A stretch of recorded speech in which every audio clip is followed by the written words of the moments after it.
ജെറമിയ അധ്യായം 28. ജെറമിയായും ഹനനിയായും.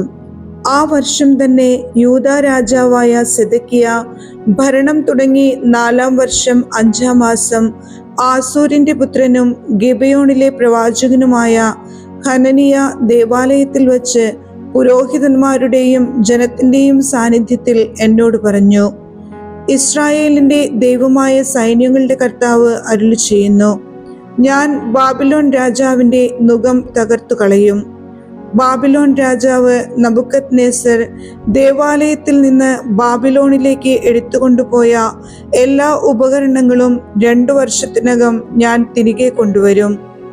യൂദാ രാജാവായ യഹോയാക്കീമിന്റെ പുത്രൻ യെക്കൊനിയായെയും ബാബിലോണിലേക്ക് കൊണ്ടുപോയ യൂദായിലെ എല്ലാ തടവുകാരെയും ഞാൻ ഇവിടേക്ക് തിരികെ കൊണ്ടുവരും. ഞാൻ ബാബിലോൺ രാജാവിന്റെ നുകം തകർക്കും, കർത്താവ് അരുളി ചെയ്യുന്നു.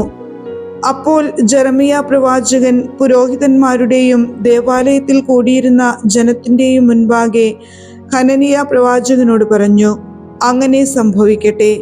ദേവാലയത്തിലെ ഉപകരണങ്ങളെയും സകല അടിമകളെയും ബാബിലോണിൽ നിന്ന് ഇങ്ങോട്ട് കൊണ്ടുവരും എന്നുള്ള നിന്റെ പ്രവചനം കർത്താവ് നിറവേറ്റട്ടെ.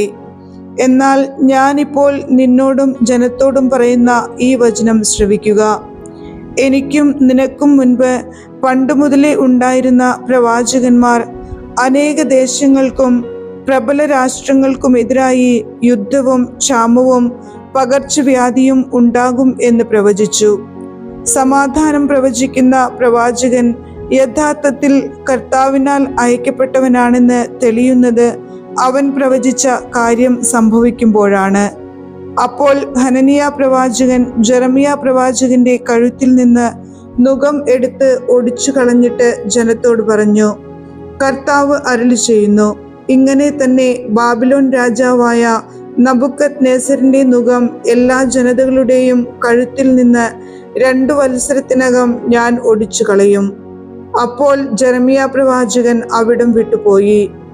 ജെറമിയ പ്രവാചകന്റെ കഴുത്തിൽ നിന്ന് ഹനനിയ പ്രവാചകൻ നുകം ഒടിച്ചു കളഞ്ഞതിനു ശേഷം ജെറമിയായ്ക്ക് കർത്താവിന്റെ അരുളപ്പാടുണ്ടായി: ഹനനിയായോട് ചെന്ന് പറയുക, കർത്താവ് അരുളി ചെയ്യുന്നു, നീ മരം കൊണ്ടുള്ള നുകം ഒടിച്ചു കളഞ്ഞു, പകരം ഞാൻ ഇരുമ്പ് കൊണ്ടുള്ള നുകമുണ്ടാക്കും. ഇസ്രായേലിന്റെ ദൈവമായ സൈന്യങ്ങളുടെ കർത്താവ് അരുളി ചെയ്യുന്നു: ബാബിലോൺ രാജാവായ നബുക്കദ്നേസരിനെ സേവിക്കുന്നതിന് അടിമത്തത്തിന്റെ ഇരുമ്പുനുകം ഞാൻ സകല ജനതകളുടെയും കഴുത്തിൽ വച്ചിരിക്കുന്നു. അവർ അവനെ സേവിക്കും. വയലിലെ മൃഗങ്ങളെ പോലും ഞാൻ അവന് കൊടുത്തിരിക്കുന്നു.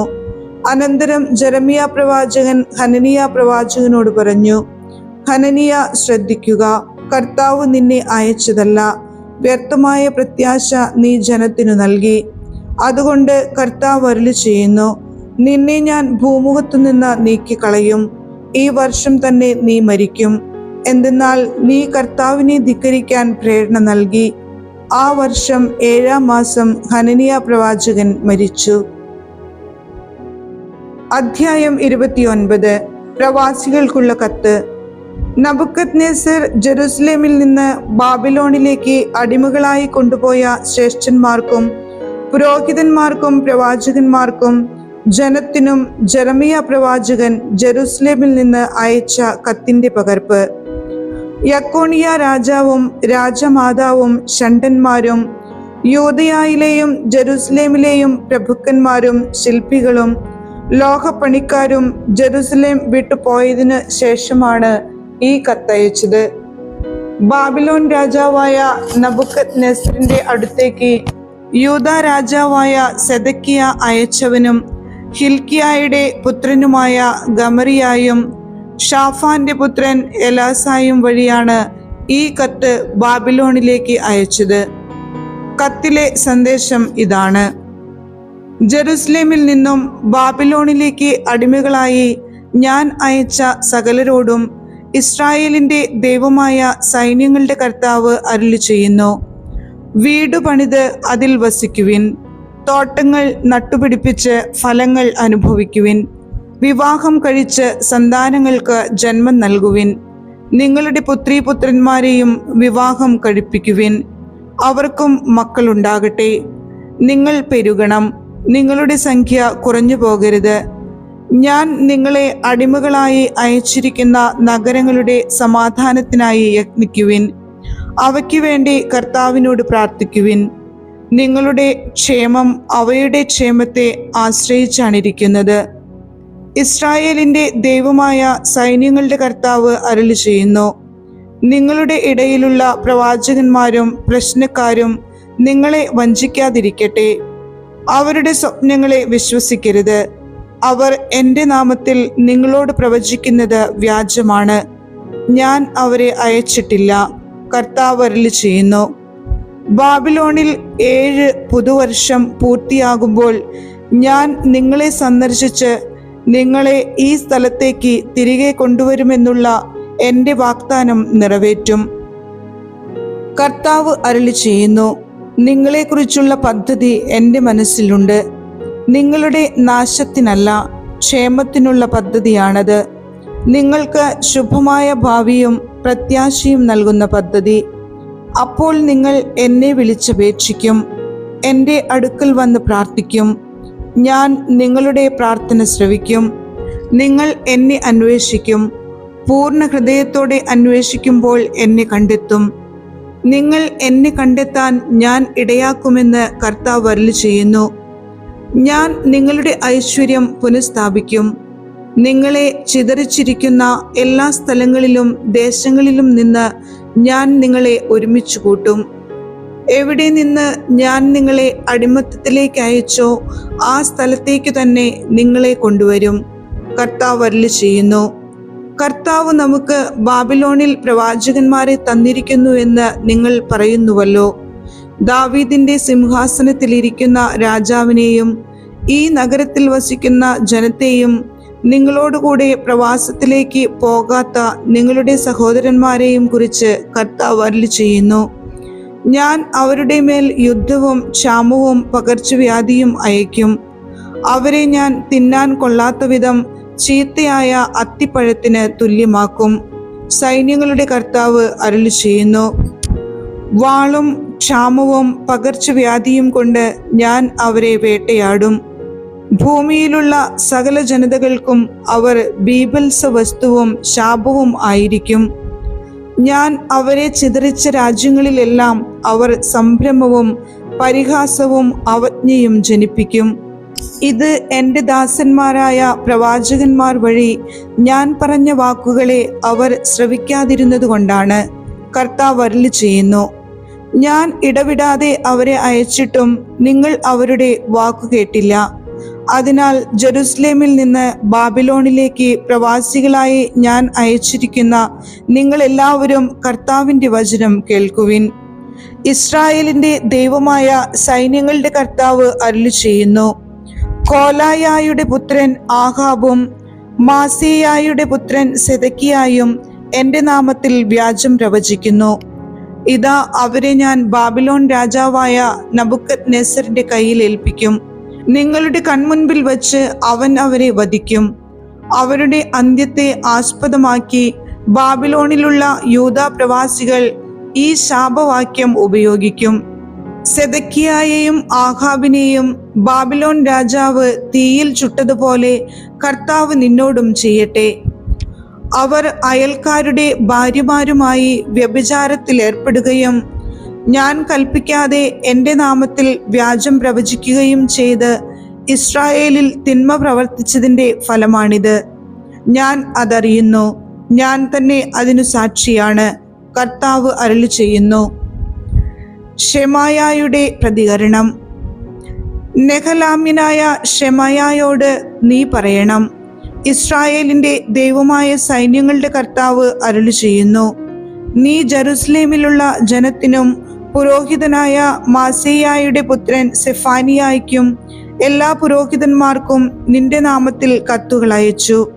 കർത്താവ് യഹോയാദായ്ക്ക് പകരം നിന്നെ പുരോഹിതനാക്കിയത് നീ ദേവാലയത്തിൽ അധികാരി ആയിരിക്കുന്നതിനും പ്രവാചക വേഷം കെട്ടുന്ന ഭ്രാന്തന്മാരെ വിലങ്ങുവച്ച് തടവിലാക്കുന്നതിനും വേണ്ടിയാണ്.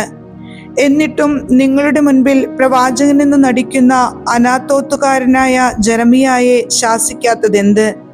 അതുകൊണ്ടല്ലേ അവൻ ബാബിലോണിലേക്ക് ആളയച്ച് ഈ പ്രവാസം ദീർഘിക്കും, വീട് പണിത് വസിക്കുവിൻ, തോട്ടങ്ങൾ നട്ടുപിടിപ്പിച്ച് ഫലം അനുഭവിക്കുവിൻ എന്ന് പറഞ്ഞത്.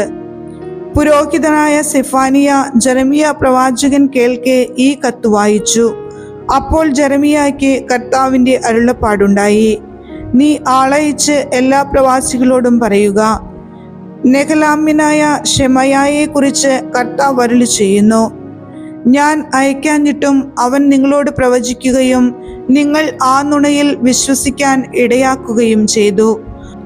അതുകൊണ്ട് കർത്താവ് അരുളി ചെയ്യുന്നു, ഞാൻ നെഹലാമ്യനായ ശെമയായെയും അവൻ്റെ സന്തതികളെയും ശിക്ഷിക്കും. എൻ്റെ ജനത്തിന് ഞാൻ നൽകുന്ന നന്മ കാണാൻ അവരിൽ ആരും അവശേഷിക്കുകയില്ല. അധ്യായം 30. രക്ഷയുടെ വാഗ്ദാനം. കർത്താവിൽ നിന്ന് ജെറമിയായ്ക്കുണ്ടായ അരുളപ്പാട്. ഇസ്രായേലിൻ്റെ ദൈവമായ സൈന്യങ്ങളുടെ കർത്താവ് അരുളി ചെയ്യുന്നു, ഞാൻ നിന്നോട് പറഞ്ഞതെല്ലാം ഒരു പുസ്തകത്തിൽ എഴുതുക. എന്തെന്നാൽ എൻ്റെ ജനമായ ഇസ്രായേലിൻ്റെയും യൂദായുടെയും സുസ്ഥിതി പുനഃസ്ഥാപിക്കാനുള്ള ദിവസം വരുന്നു. കർത്താവ് അരുളി ചെയ്യുന്നു, അവരുടെ പിതാക്കന്മാർക്ക് ഞാൻ കൊടുത്തിട്ടുള്ള ദേശത്തേക്ക് ഞാൻ അവരെ തിരിച്ചു കൊണ്ടുവരും. അവർ അത് സ്വന്തമാക്കുകയും ചെയ്യും. കർത്താവാണ് ഇത് പറയുന്നത്. ഇസ്രായേലിനെയും യൂദയായെയും കുറിച്ച് കർത്താവ് അരുളി ചെയ്ത വചനങ്ങൾ ഇവയാണ്. കർത്താവ് അരുളി ചെയ്യുന്നു, ഇതാ ഒരു സ്വരം, സമാധാനത്തിൻ്റെതല്ല, ഭീതിയുടെയും സംഭ്രമത്തിൻ്റെയും നിലവിളി. പുരുഷന് പ്രസവവേദനയുണ്ടാകുമോ എന്ന് ചോദിച്ചറിയുവിൻ. ഈറ്റുനോവ് പിടിച്ച സ്ത്രീയെ പോലെ പുരുഷന്മാരെല്ലാം നടുവിന് കൈകൊടുത്ത് നിൽക്കുന്നതും എല്ലാ മുഖവും വിളറിയിരിക്കുന്നതും ഞാൻ കാണുന്നതെന്തുകൊണ്ട്?